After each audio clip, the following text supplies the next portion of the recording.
Hello guys, ये हमारी ये जो वीडियो है this is about valuation of goodwill और इसमें हम गुडविल कैलकुलेट करेंगे according to second method which is called the super profit method. हम लोगों ने जब गुडविल चैप्टर ये पढ़ना स्टार्ट किया कि how we value goodwill, what are the different methods of valuation of goodwill, उसमें बच्चों हमने फर्स्ट मेथड पढ़ा था goodwill according to average profit.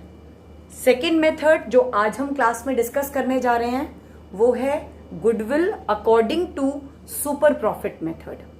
अब यहां पर जब हम गुडविल को किसके अकॉर्डिंगली वैल्यू कर रहे हैं, मेथड क्या है हमारा, goodwill according to super profit. तो एक्चुअली अब हम गुडविल कैसे निकालते हैं, गुडविल इज इक्वल टू, इसके पहले हम लोग फॉर्मुलेस करते हैं फिर इसके बाद समझते हैं एक्चुअली क्या है ये। गुडविल निकालनी है number of years purchase multiplied by super profit. अब मुद्दा ये उठता है कि सुपर प्रॉफिट क्या है, तो super profit is equal to actual average profit minus the normal profit। अब बच्चों बात आ जाती है थर्ड स्टेप, नॉर्मल प्रॉफिट क्या है। Normal profit is equal to capital employed multiplied by the normal rate of return divided by 100। अब देखिए, मैं इस कॉन्सेप्ट को ही हमने फॉर्मूले वाइज तो समझ लिया। बेसिकली गुडविल का अकॉर्डिंग टू सुपर प्रॉफिट हम क्या बोलते हैं, सुपर प्रॉफिट एक्चुअली क्या होता है। अगर मान लो सुपर प्रॉफिट, अगर मैं सेकेंड स्टेप इसको एक्सप्लेन कर रही हूं पहले, सुपर प्रॉफिट मेरी firm, second method second step, मेरी फर्म, मैंने सुपर प्रॉफिट को S डॉट P डॉट करके लिखा है, एक्चुअली मेरी फर्म कमा रही है 200 रुपए, जो कि नॉर्मली दूसरी फर्म्स कमाती हैं से 100 रुपए। वही पैसा जो सेम मैं एम्प्लॉय कर रही हूं उसको लगाकर मेरी फर्म की अर्निंग है एक्चुअली कितनी, 200, जिसको कि दूसरी फर्म्स क्या कमा रही हैं, वो कमा रही है 100 रुपए। We are taking some assumptions. तो इसका मतलब होता है कि मैं तो सुपर हीरो हूं, यानी मेरी फर्म तो सुपर प्रॉफिट कमा रही है। How much amount, 100 rupees.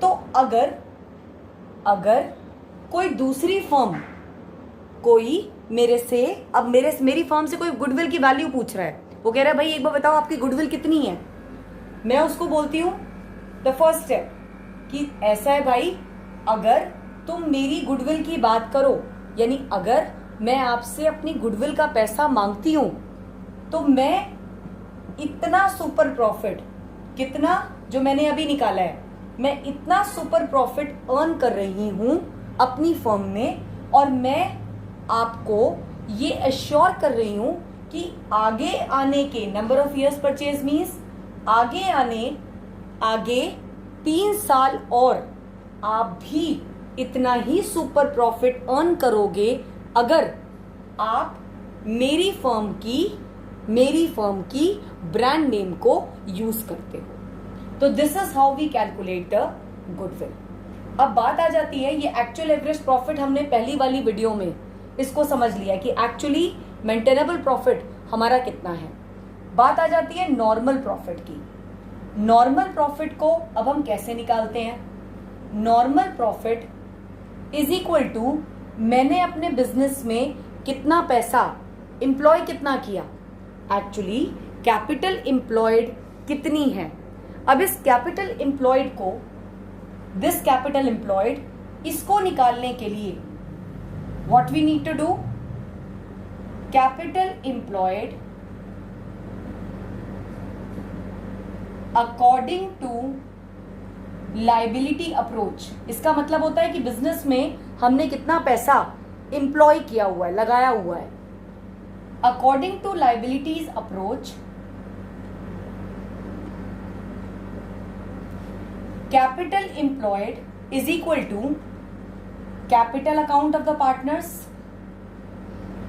Capital account of the partners plus current account of the partners plus जितने भी रिजर्व्स पार्टनर्स के हैं plus the non current liabilities,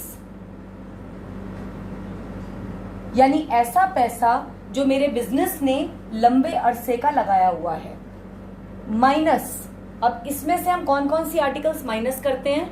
minus number 1 goodwill, ये सारे माइनस आर्टिकल्स हैं. माइनस नंबर 1 ऑलरेडी एग्जिस्टिंग, मैं यहां लिख रही हूं ऑलरेडी एग्जिस्टिंग गुडविल, जो बैलेंस शीट में गुडविल एग्जिस्ट कर रही है.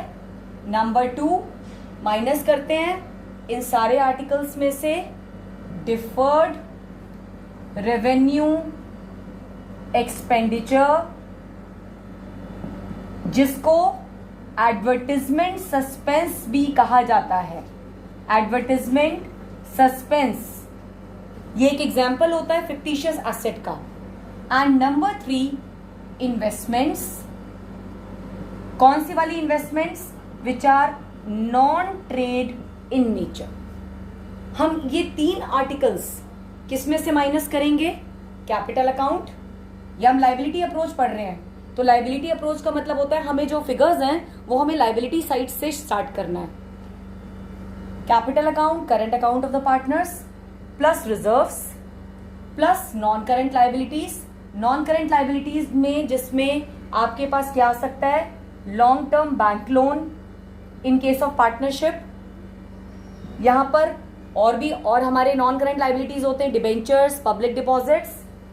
माइनस हम जो करेंगे goodwill which is already existing goodwill, minus deferred revenue expenditure, जिसका कि एडवर्टीजमेंट सस्पेंस के नाम से भी आपके पास नाम आ सकता है, minus investments which are non trade in nature.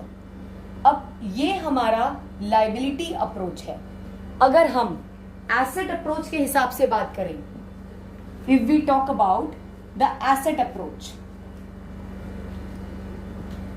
Asset approach से अगर हम बात करते हैं तो टोटल ऑफ एसेट्स,